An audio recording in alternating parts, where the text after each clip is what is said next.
ఒక ఆపర్చునిటీ లాగా అనిపిస్తుంది, కానీ వదిలిపెట్టాలంటే ఎట్లా అని ఆలోచిస్తున్నాను, డైలమాలో ఉన్నా. అప్పుడు మా వైఫ్ని అడిగిన నేను, నీకు ఇష్టం లేనప్పుడు జాబ్లో వెళ్ళిపోను బెటర్, పోయి ఆదిలాబాద్లో జాయిన్ అయ్యి వచ్చి కూడా డైలమాలో ఉండి కొద్ది రోజులు అన్స్టిషియా అటెండ్ చేసి 2 months టైం తీసుకొని పోయి జాబ్ కంటిన్యూ చేశాను. తర్వాత ఇందిర గురించి చెప్పాలంటే యాక్చువల్గా నా ప్రతి ఎగ్జాము తన ఎగ్జామ్ లాగా ఒత్తిడికి ఫీల్ అయ్యేది. She has supported me lot. నేను ఆమెకు I owe a lot for her.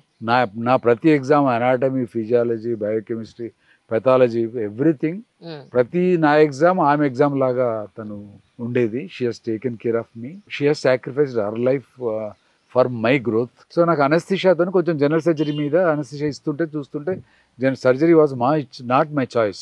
మా ఫ్రెండ్ని చూడడము, సర్జరీతో అబ్జర్వ్ చేయడం వల్ల ఐ గాట్ ఇంట్రెస్ట్. మెడిసిన్ నాకు కష్టం అనిపించింది, కొంచెం ఎక్కువ చదవాలని అనిపించింది. So I took general surgery. General surgery వచ్చిన తర్వాత I was feeling empty madam. Morning OP, తర్వాత ఇంటి దగ్గర ఎవరైనా వస్తే పేషెంట్ చూడడము, తర్వాత ఈవినింగ్ అంతా విలేజ్ల పండి తిరగడము, నైట్లో అనస్థిషియా ప్రాక్టీస్, వీడికి వచ్చి పీజీగా రౌండ్ చేయడము, 10 మంది, 20 మంది, 30 మంది పేషెంట్స్.